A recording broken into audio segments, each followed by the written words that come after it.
Kolkata police commissioner Ajay Kumar नंद ने कहा, चुनाव शांतिपूर्वक संपन्न हुआ है, कोई हिंसा धमकी की घटना नहीं हुई, लोगों ने स्वतंत्र और निष्पक्ष रूप से मतदान किया है।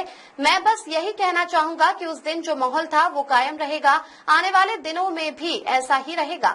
मैं सभी से शांति व्यवस्था बनाए रखने की अपील करता हूं, अफवाहों पर ध्यान न दें, अगर कोई समस्या होती है तो पुलिस से संपर्क करें। कोलकाता में सीआरपीएफ की 65 कंपनियां और 240 क्यूआरटी हैं। जुलूस के लिए पुलिस से अनुमति लेनी होगी, बिना अनुमति के जुलूस निकालने पर हम कार्रवाई कर रहे हैं। जेसीबी को लेकर कोई रैली नहीं होगी, अगर कोई भय का माहौल बनाने की कोशिश करता है तो उसके खिलाफ कार्रवाई होगी। कोई बड़ी घटना नहीं हुई, छोटी मोटी घटनाएं हुई हैं। हमने 80 लोगों को गिरफ्तार किया है और हथियार भी बरामद हुए। আমাদের ভোট কলকাতায় শান্তিপূর্ণভাবে হলো। এর আগে আমরা যেটা আপনাকে বলেছিলাম, কোনো ইন্টিমিডিয়েশন নেই, কোনো ভায়োলেন্স নেই, কোনো রকম থ্রেট নেই এবং ফ্রি অ্যান্ড ফেয়ার ভাবে মানুষ বাইরে বেরিয়েছেন এবং ভোট দিয়েছেন। এটা আপনারা দেখেছেন। It the percentage of voting, poll votes, it speaks about itself everything. তো খুব ভালোভাবে হয়েছে।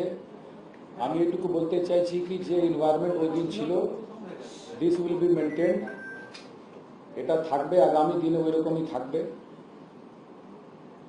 আমি সবাইকে আপিল করব কি আপনারা শান্তি ব্যবস্থা বুঝিয়ে রাখবেন এবং রিউমার মঙ্গলিং হবে, বিভিন্ন রকম গল্প গুজব উঠবে, ওগুলো কান দিবেন না। যদি কোনো সমস্যা হয় আপনি পুলিশকে যেরকম ভোটের দিন আমরা অনেক কল পেয়েছি ওই রকমই কল করবেন এবং কোনো যারা ট্রাবল করছে বা এরকম কিছু করছে, কোথাও ভ্যান্ডালিজম করছে, ওই খবর দিবেন।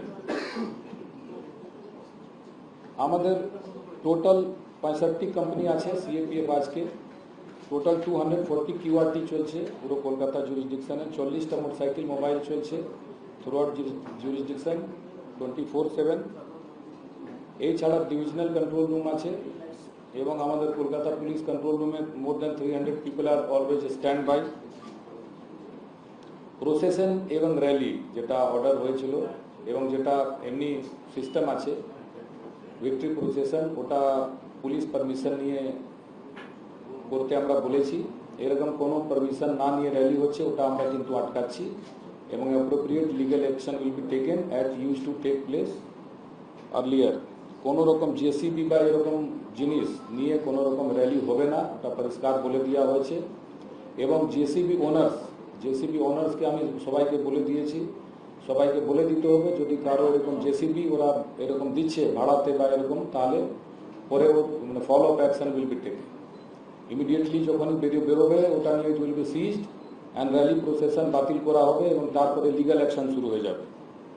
তো এইরকম একটা এনভায়রনমেন্ট অফ থ্রেট, টেরার, এইগুলো ক্রিয়েট করার চেষ্টা যে কোনো লোক করবে তার বিরুদ্ধে কিন্তু কঠোর আইনি ব্যবস্থা নেওয়া হবে।